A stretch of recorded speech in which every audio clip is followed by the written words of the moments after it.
What was your, if you go low, I'll go lower moment? My coworker Veronica made my life hell for 3 years. It started small, moving my lunch to different shelves, forgetting to tell me about meetings, accidentally spilling coffee on my reports. I kept thinking if I stayed professional, she'd get bored and stop. I was wrong. When I got promoted to senior analyst, she snapped. She started spreading rumors that I was sleeping with our manager, Dennis. She'd whisper loudly whenever I walked by, "Some people will do anything for a raise." She even created a fake Instagram account posting photos of Dennis and me at work meetings with suggestive captions. HR did nothing. Without proof of who's behind the account, our hands are tied. The breaking point came during my presentation to secure a $2.3 million client. I'd worked on it for 2 months. As I clicked to my first slide, hardcore pornography filled the screen. The conference room went silent. The client stood up and left without a word. Someone had replaced my file on the shared drive. It traced it to a guest login from the lobby computer. No proof it was Veronica, though she smirked at me all day. That night, I made a decision. If she wanted to play dirty, I'd show her what dirty really looked like. I started documenting everything. Not just what she did to me, but what she did to everyone. Her long lunches that she marked as client meetings. The office supplies she took home. The company credit card charges at Nordstrom she labeled as team building expenses.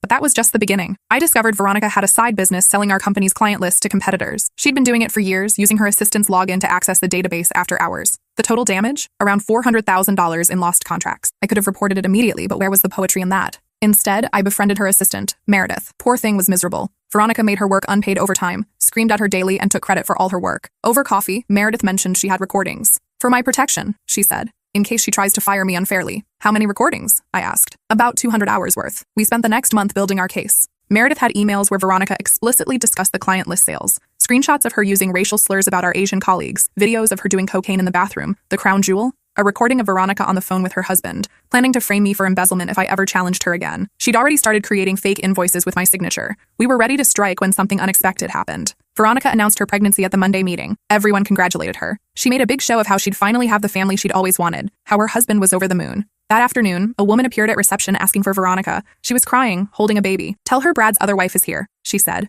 The entire office watched as Veronica came down, saw the woman, and went pale. The woman, Alyssa, had discovered her husband had been living a double life for 5 years. 2 wives, 2 sets of children, 2 mortgages he couldn't afford. Veronica collapsed, literally fell to her knees in our marble lobby. As security helped her to a chair, Alyssa turned to leave but stopped at my desk. "Thank you for the anonymous tip," she whispered. "The private investigator you recommended found everything." I hadn't sent any tip. I looked at Meredith, who was typing innocently at her desk. Later, she admitted she'd gone ahead without me, found Brad's other Facebook profile, connected with Alyssa, sent her everything. "You were taking too long," Meredith said, and Veronica deserved worse than just getting fired. But here's the thing. Veronica didn't get fired. She took maternity leave early, claimed emotional distress. The company didn't want a discrimination lawsuit from a pregnant woman whose life had just imploded. She was coming back in 6 months with full pay. That's when I decided if we were going low, we were going to hell. The first thing I did was audit every project Veronica had ever touched. See, while everyone was focused on her personal drama, I'd noticed patterns in her work. Projects she managed always had budget overruns. Vendors she selected always charged 15-20% above market rate. The same 3 companies kept winning bids. I created a spreadsheet. Over 7 years, the excess charges totaled $1.8 million. Then I looked up those 3 companies. They all had the same registered agent, Brad's brother, Keith. The addresses were virtual offices. The websites were templates with stock photos. Veronica hadn't just been selling client lists. She'd been running a full procurement fraud scheme with her husband's family. But I needed more proof, real evidence that would hold up in court, not just in a termination hearing. That's when Meredith introduced me to her roommate, Tamara. Tamara worked at the state attorney's office in the white-collar crime division. "This is RICO territory," Tamara said, looking at my documentation. "But you need financial records, bank statements, proof of kickbacks." "How would I even get those?" Tamara smiled. "You don't. But wronged wives in divorce proceedings? They get everything." 3 days later, I was having lunch with Alyssa. She was still reeling from discovering her husband's double life. But what really infuriated her was the money. "He told me we couldn't afford private school for the kids," she said. "Meanwhile, he bought her a Mercedes for Christmas." "Have your lawyers pulled his financial records yet?" I asked. "Everything. 7 years of bank statements, tax returns, investment accounts. Find anything interesting?" She laughed bitterly. "Besides the secret credit cards and the gambling debts, there are these weird deposits. Every month, $15,000 to $30,000 from companies I've never heard of." I slid her Tamara's business card. "The state attorney might want to see those records."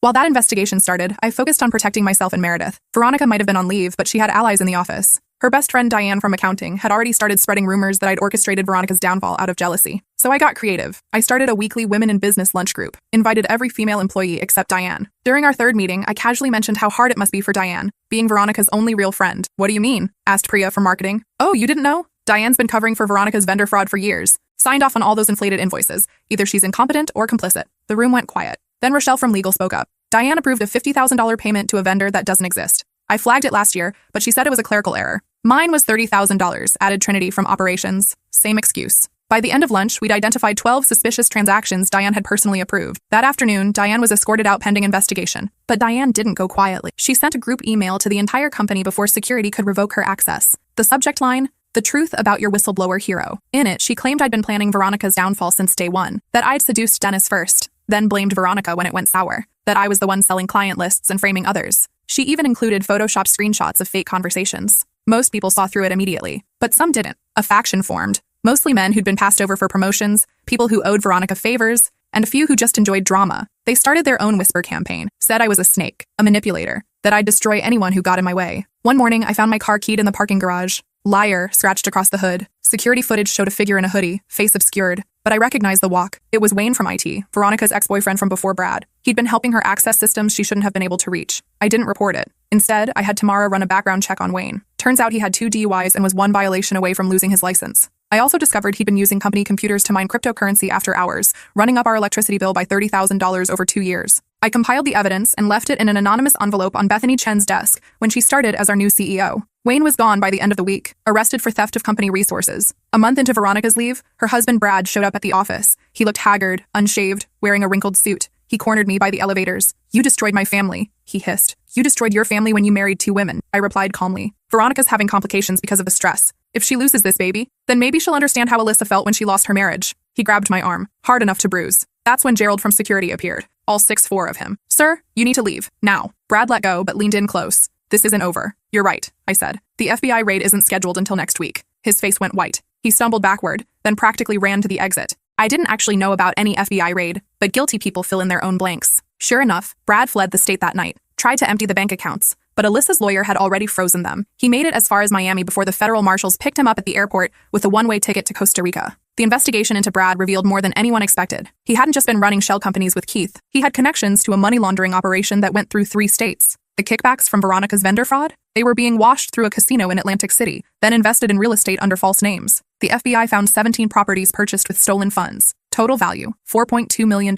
All bought in the last 3 years while Brad was telling both wives they couldn't afford vacations. But the most damaging discovery was Brad's backup drive. He was paranoid about Keith betraying him, so he'd recorded all their conversations, including ones where Veronica explicitly planned which employees to target for termination so they could replace them with conspirators. My name was at the top of the list. "She's too smart," Veronica's voice said clearly on one recording. "We need her gone before she figures out the procurement angle. I'll start with sexual harassment rumors, escalate to performance issues, then plant evidence of embezzlement. 6 months tops." The recording was dated 2 weeks before my promotion. She'd been planning my destruction for months. The real FBI raid happened 2 weeks later, but it wasn't at Brad's house. It was at our office. Turns out, Veronica's fraud went deeper than anyone imagined. She wasn't just working with her husband's family. The CEO's brother-in-law, Garrett, was in on it. He'd been steering contracts to shell companies for a decade. Veronica was just middle management in a massive corruption scheme. They seized everything: computers, files, even the coffee machine for some reason. The entire company was shut down for a week, while forensic accountants combed through records. During that week, I got a call from a reporter at the Wall Street Journal. Someone had leaked the story to them. The sex scandals, the fraud, the drug connections, everything. They wanted my comment as the whistleblower. I declined to comment officially. But off the record, I gave them everything. Names, dates, amounts. The recording of Veronica planning to frame me. The evidence of Dennis's incompetence. Diane's role in the cover-up. The story ran on the front page of the business section. How a junior analyst exposed a $50 million corporate fraud ring. By the time we were allowed back in the office, half the executive team was gone, including Dennis, our manager. Not because he was involved in the fraud. He was just spectacularly incompetent. He'd signed off on budgets without reading them, approved vendors without verification. The board fired him for gross negligence. But Dennis's termination revealed something else. It found a hidden folder on his computer during the mandatory audit. It contained photos. Hundreds of photos of female employees taken without their knowledge. Upskirt shots in the elevator. Zoom-ins on chests during presentations. A whole subcategory dedicated to the summer interns, including my 19-year-old cousin who'd worked there the previous summer. Dennis wasn't just incompetent. He was a predator. His replacement was Bethany Chen, a former federal prosecutor who'd specialized in corporate corruption. Her first day, she called an all-hands meeting. "I've reviewed the files," she said. "I know who reported what, who stayed silent, who actively participated. There will be consequences for all 3 categories." She made eye contact with me. "Some of you showed exceptional courage in bringing this to light. You'll be rewarded accordingly." My promotion to Director of Compliance came with a 70% raise and a $50,000 whistleblower bonus. Meredith became Senior Administrative Manager with her own team, but Veronica still had 3 months of maternity leave. During those 3 months, the investigation expanded. The state attorney's office connected her vendor fraud to a larger network operating across 6 companies. Her name appeared in testimony. Her photo was in the news. She tried to negotiate a plea deal, but there was too much evidence. The cocaine videos Meredith had recorded? Turns out she wasn't just using, she was selling. Small amounts to select coworkers, but still dealing. The bathroom stall where she'd been recorded? They found her stash hidden behind a loose tile. 8 ball of cocaine, 50 Adderall pills she'd been selling to overworked analysts, and a dozen vials of steroids she was supplying to guys in sales. The DEA got involved. Suddenly, this wasn't just white-collar crime. This was drug trafficking in a federal building. Our office was in a complex that housed several government contractors. That made it a federal crime with mandatory minimums. But even that wasn't the worst part for Veronica. Remember those racial slurs Meredith had recorded? One of the people Veronica had insulted was Judge Harrison's daughter, who'd interned with us 2 years ago. Veronica had called her a diversity hire who couldn't analyze her way out of a paper bag, and said much worse things I won't repeat. Judge Harrison would be presiding over Veronica's trial.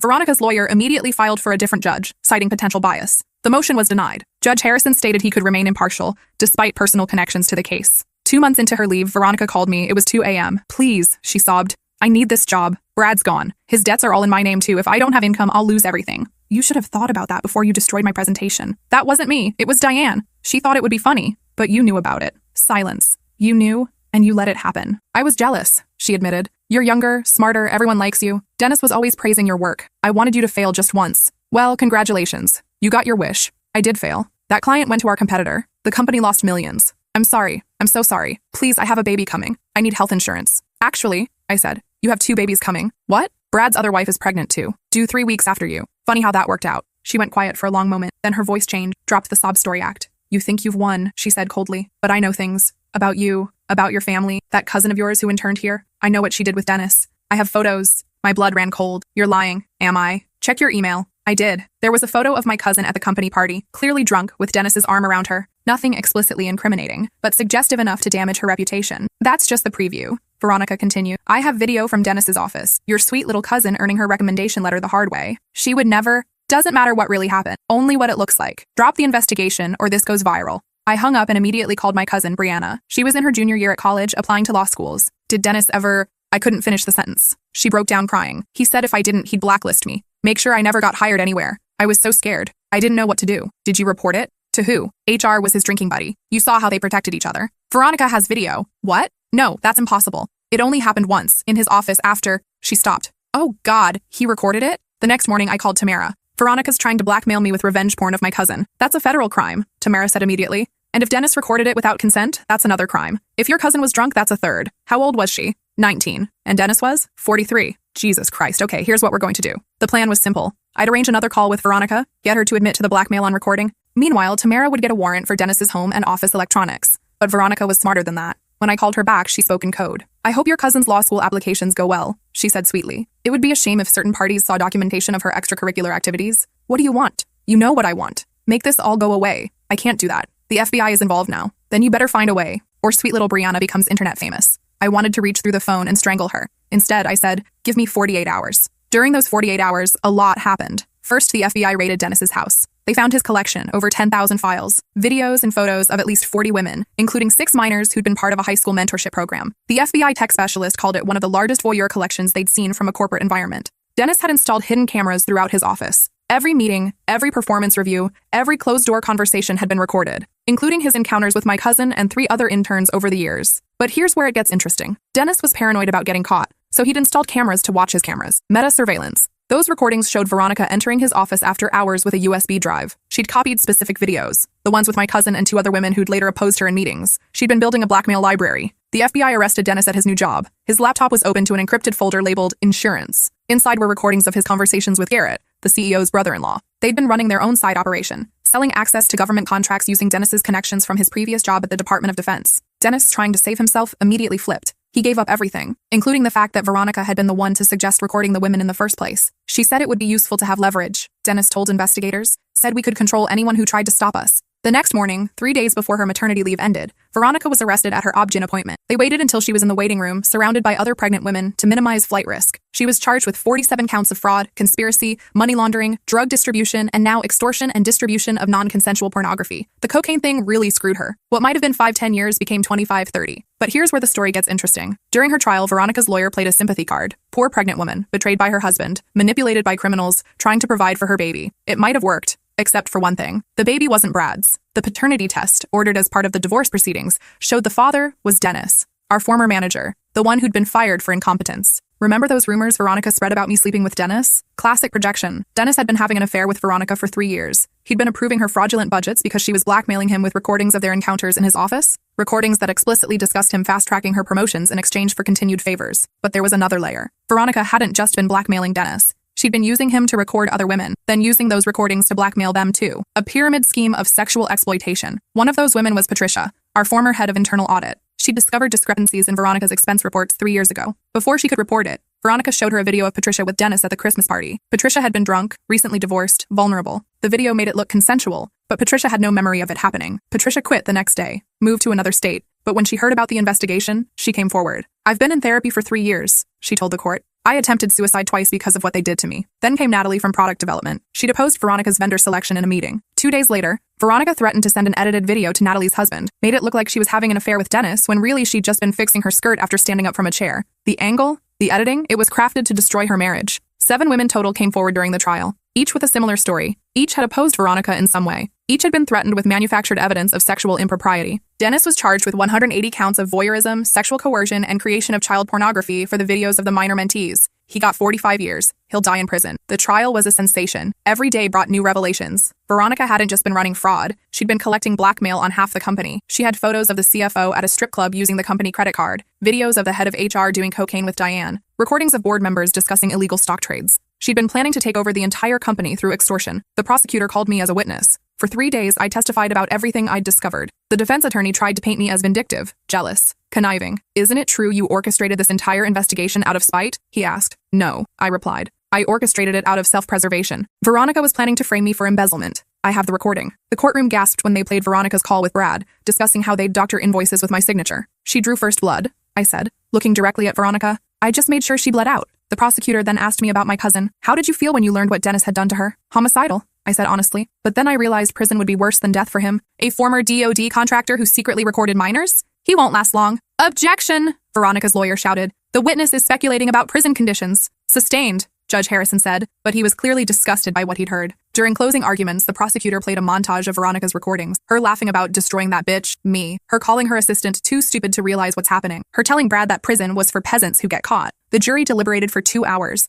guilty on all counts. Judge Harrison, during sentencing, didn't hide his contempt. "Ms. Madison," he said to Veronica, "you represent the worst kind of corporate criminal. You didn't just steal money. You stole dignity, safety, and peace of mind from dozens of people. You weaponized the most intimate violations for profit and power. You created a culture of fear and exploitation that destroyed lives." He paused, looking at the gallery where many of Veronica's victims sat. "Your own recordings show you took pleasure in causing pain. You called your victims weak, stupid, pathetic. Well, Ms. Madison, they're here today, strong and united, having brought you to justice. The only pathetic person in this courtroom is you." He gave her 30 years, with possibility of parole in 20. But with federal charges and state charges to run consecutively, she won't be eligible for release until she's 67. As they led her away, Veronica looked at me one last time. "I hope you're happy," she said. "I'm not," I replied honestly, "but I'm free." The aftermath was surreal. The company had to rebuild from scratch. Bethany Chen became CEO and cleaned house. Anyone who'd known about the corruption and stayed silent was terminated. The company implemented the strictest compliance protocols in the industry. Every transaction required multiple approvals. Every vendor went through extensive vetting. Every employee underwent background checks annually. I was put in charge of the new ethics department. My first act was establishing an anonymous whistleblower program with guaranteed protection and rewards for reporting corruption. The program was more successful than anyone anticipated. In the first month alone, we received 47 reports. Most were minor, expense report padding, extended lunch breaks, personal use of company resources. But 3 were serious. The first involved a manager in Phoenix who was forcing his team to work off the clock, saving the company overtime while exhausting his employees. He'd been doing it for 5 years, stealing approximately 10,000 hours of wages from his team. The second was a recruitment scandal. Our head of HR in the Dallas office was selling job placements. Want to skip the interview process? $5,000. Want a guaranteed promotion within a year? $10,000. She'd placed 23 unqualified people in critical positions, including one who'd caused a system failure that cost us $2 million. The third was the worst. Our facilities manager had been ignoring safety violations in exchange for kickbacks from the building owner. The violations included exposed asbestos, faulty fire exits, and structural damage that made the building a death trap. We evacuated immediately and found asbestos levels 50 times the safe limit. Half our staff had been exposed for years. Each investigation led to more discoveries. The Phoenix manager was also sexually harassing his team, using overtime as leverage. The Dallas HR head was connected to a larger network selling positions across multiple companies.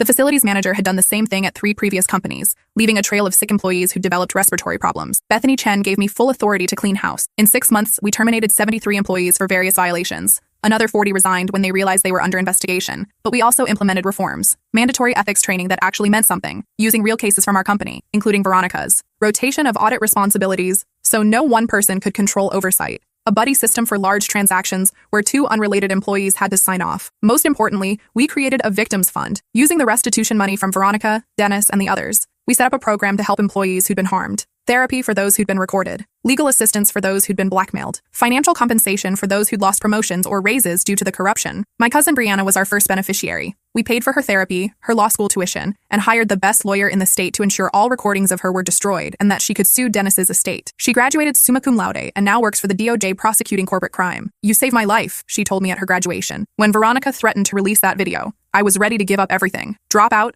disappear, maybe worse. You fighting back gave me hope. Meredith became my deputy director. Together, we built a system that made fraud nearly impossible. But we also built something else, a culture where people felt safe reporting problems. One day, a young analyst named Jerome came to my office. He was shaking. I think my manager is doing something illegal, he said, but I'm scared. The last person who reported him got fired for performance issues a week later. Who's your manager? I asked. Kevin Hartwell. I knew Kevin. Smooth talker, great numbers, recently promoted, also Veronica's former protege. Tell me everything, I said. Kevin was running a smaller version of Veronica's scheme, inflating invoices, selecting preferred vendors, skimming the difference. He'd learned from the master but thought he was being smarter about it. Smaller amounts spread across more transactions, using cryptocurrencies to hide the money flow. But Jerome had noticed patterns. Vendors that only existed on paper, invoices that didn't match delivered goods, payments routed through unnecessary intermediaries. How much? I asked. About $300,000 so far, but he's accelerating. We investigated quietly for 2 weeks. Kevin had been careful, but not careful enough. He'd used his company laptop to access his cryptocurrency wallet. IT recovered the connection logs.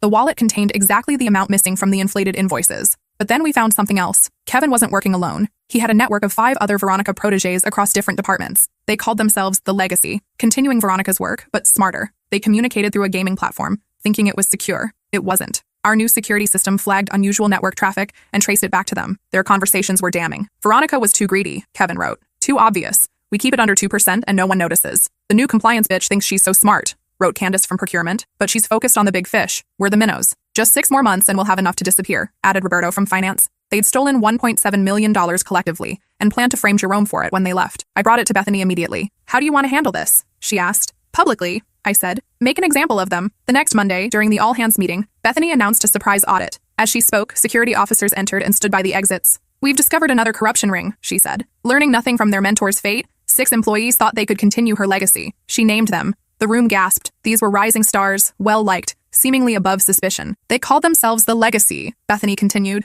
Well, here's their legacy: criminal prosecution, industry blacklisting, and prison time. Security escorted them out as everyone watched. Kevin tried to maintain his composure, but Candace was crying. Roberto threw up in a trash can. Their trials were swift. Without Veronica's resources or connections, they had no defense. Each got 5-10 years and had to pay full restitution. But the real vindication came a year later. Alyssa Brad's legitimate wife reached out to me. She wanted to thank me for exposing the truth. She'd gotten full custody of their kids, the house, and most of the assets that weren't seized. She'd also started a support group for women who'd been deceived by partners living double lives. You saved me years of lies, she said. My kids would have grown up thinking their father's behavior was normal. She invited me to speak at her support group. I told my story, not just about Veronica, but about choosing to fight back instead of giving up, about going lower when someone tries to push you down. The high road is a luxury for people who aren't being actively destroyed, I said. Sometimes you have to get dirty to get clean. One woman raised her hand. Don't you worry about becoming like them? Like Veronica? I thought about it. Veronica destroyed people for fun, for profit, for power. I destroyed Veronica for survival. There's a difference between being a predator and being prey that fights back. After the meeting, a young woman approached me. She looked familiar.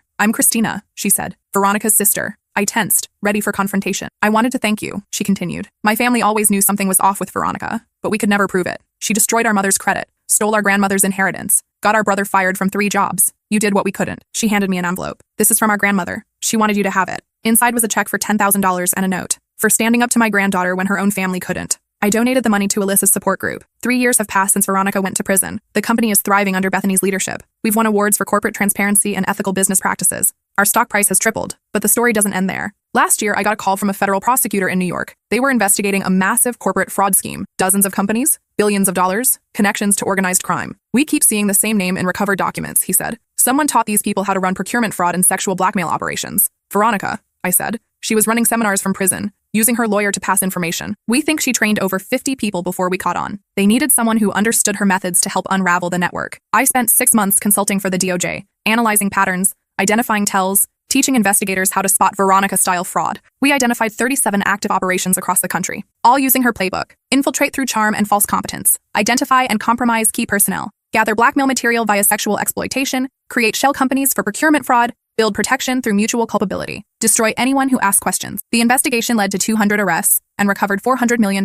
They called it Operation Legacy, a final insult to Veronica and her disciples. During the investigation, I learned something disturbing. Veronica had been keeping journals in prison, detailed accounts of her crimes, her methods, her philosophy. She was writing a book, Corporate Conquest, a guide to taking everything. Her lawyer had been shopping it to publishers as a cautionary tale, but really it was an instruction manual for corporate predators. 3 publishers were interested, seeing dollar signs in the controversy. I couldn't let that happen. I contacted every one of Veronica's victims. We organized, pooled resources, and hired a law firm. We threatened lawsuits against any publisher who touched the manuscript. We pointed out that profiting from crimes, especially ones involving sexual exploitation, could make them accessories after the fact. All 3 publishers withdrew their interest. But Veronica found another way. She started a prison blog, dictating posts to a supporter on the outside. She positioned herself as a victim of corporate sexism, a woman punished for being ambitious. She gained followers, angry people who saw her as a hero fighting the system. I created my own blog in response. For every post she made, I published court documents, recordings, victim testimonies. I showed the real Veronica, not the victim she pretended to be, but the predator she was. The war of words lasted 6 months. Then one of her victims, Patricia, the former head of internal audit,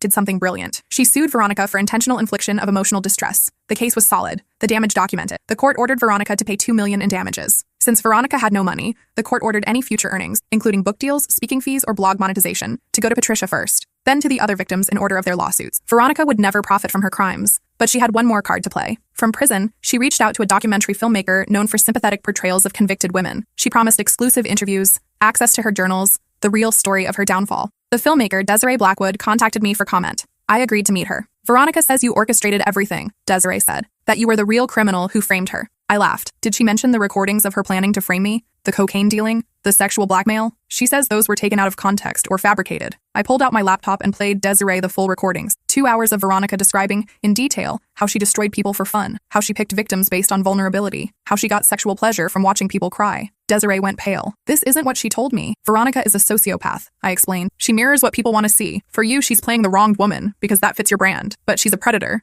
and you're just her latest mark. Desiree killed the documentary. Instead, she made one about Veronica's victims, called The Legacy of Silence. It won 3 awards and donated all profits to corporate whistleblower organizations. I still work at the company, now as Executive Vice President of Compliance and Ethics. My salary is 7 times what it was when Veronica was making my life hell. But more importantly, I've helped create systems now used by dozens of companies to prevent Veronica's from taking root. Every month, I get a notification that money has been deposited into a special account. It's restitution from Veronica, Diane, Keith, Brad, Dennis, and all the others, ordered to pay back everything they stole. The court allocated 30% to victims, including me. By the time Veronica gets out of prison, she'll have paid me $400,000. I don't spend it. I invested in a fund for whistleblowers who lose their jobs for reporting corruption. We've helped 312 people so far. Each one is a victory against the Veronicas of the world. Last month, I got a letter from federal prison, from Veronica. She wanted to apologize, claimed she'd found religion, was getting therapy, understood the harm she'd caused. At the bottom, she wrote, I know you'll never forgive me, but I need you to know. You won. You broke me completely. Are you satisfied? I wrote back one sentence. I'm not interested in your satisfaction or mine. I'm interested in justice. She wrote again, this time angrier. You destroyed everything. My marriage, my career, my future. You're worse than I ever was. This time I wrote a longer response. You destroyed your marriage when you cheated with Dennis and helped Brad commit bigamy. You destroyed your career when you chose fraud over competence. You destroyed your future when you decided to be a predator instead of a professional. I didn't do anything to you. I just held up a mirror and let everyone see what you really were. The destruction was all your own making. She didn't write again for 6 months. Then I got a final letter. I'm getting out in 17 years. I'll be old, broke, and alone. You took everything from me. But I learned something from you. How to go lower than anyone expects. When I get out, I'm coming for you. I forwarded the letter to the FBI, the prison warden, and the parole board. Threatening a witness is a federal crime that adds 5 years to a sentence and eliminates parole eligibility. Veronica won't be getting out in 17 years anymore. She'll serve the full 30, maybe more if she keeps making threats. People sometimes ask if I regret going so low, if I feel guilty about destroying so many lives. I tell them about the $400,000 in stolen contracts that hurt legitimate businesses, the employees who were terrorized into silence, the young women like Meredith who were abused daily, the investors who were defrauded, the families destroyed by lies and corruption, my cousin who almost gave up her dreams because of what Dennis did to her. Then I asked them, if someone was destroying innocent people and you could stop them, how low would you go? Most people say they'd take the high road, report it to authorities, trust the system. But the system protected Veronica for 7 years. The system allowed her to destroy careers, steal millions, and plan to frame me for crimes. The system would have let her continue if I hadn't gone lower than she ever expected. Sometimes the high road leads nowhere. Sometimes you have to take the low road to get to justice. And sometimes, when someone forces you to go low, the only response is to go so low you come out the other side. That's what Veronica never understood. She thought going low meant being cruel, vindictive, petty. But true low means being strategic, patient, thorough. It means using their own weapons against them. It means making sure that when they fall, they never get up again. I learned something else from this experience. Every corrupt person thinks they're the only one willing to break rules. They assume everyone else will follow protocols, stay professional, take the abuse. They count on their victims being too scared, too noble, or too naive to fight back at their level. That's their weakness. They never expect someone to go lower. Now I teach a course at the local business school. Ethics in practice. When fighting fair means losing. It's controversial. Some professors think I'm teaching students to be ruthless. Maybe I am. But I'm also teaching them that bullies expect victims, not opponents. That corrupt people depend on good people staying good. That sometimes the most ethical thing you can do is destroy someone who's destroying others. My most popular lecture is called The Veronica Principle. It has 3 rules. Document everything, even when you don't think you'll need it. Never fight alone. Find others who've been hurt. When someone shows you they'll go low, believe them and go lower. Students always ask, where's the line? How do you know when you've gone too far? I tell them about the moment Keith was arrested with the hit contract. How I felt nothing. Not satisfaction, not regret, just emptiness. How I realized I'd become someone capable of destroying another person completely. The line, I tell them, is when you stop asking where it is. Then a student usually asks, would you do it again? I think about Veronica in prison, Brad in federal lockup, Keith serving 35 years. Dennis, registered as a sex offender, beaten so badly in prison, he'll never walk properly again. Diane, who lost everything and now works at a gas station in Manitoba. The 200 people arrested in Operation Legacy. The companies that collapsed. The families destroyed. I think about Meredith, running her own department. Alyssa, free from her husband's lies. Brianna, prosecuting corporate criminals at the DOJ. The 312 whistleblowers our fund has helped. The company that's now a model for ethical business. Yes, I answer, but faster and harder. Because here's the truth about going low. Once you've been there, you understand that sometimes it's not about taking the high road or the low road. Sometimes it's about burning the whole road down and building a new one. Veronica taught me that. In trying to destroy me, she gave me the tools to destroy her. In pushing me to go low, she taught me how to go lower. She created her own destroyer. Last week, I got a call from Bethany Chen. There was another company interested in hiring me as CEO to clean up their corruption problems. The salary was double what I'm making now. You'd have full authority to investigate and terminate anyone, she said. They need someone who isn't afraid to go low. I thought about it for 3 days. Then I accepted. My first day is next month. I've already started researching the employees. 3 executives have suspicious vendor relationships. The CFO's expenses don't add up. The head of sales has been meeting with competitors. They don't know I'm coming. They don't know what I'm capable of. They don't know how low I'm willing to go. But they will, because Veronica taught me well. When someone goes low, you don't go high. You go lower. You go so low they never see you coming. And then you bury them there. The new company is 3 times the size of my current one. The corruption is deeper, more entrenched. They've had whistleblowers before. 2 ended up dead in accidents. 1 disappeared entirely. 3 more are in psychiatric facilities after breakdowns. They think they're untouchable. They're wrong. I've assembled a team. Meredith is coming with me as COO. Brianna is taking a leave from the DOJ to be our legal counsel. Tamara is retiring from the state attorney's office to head our investigations.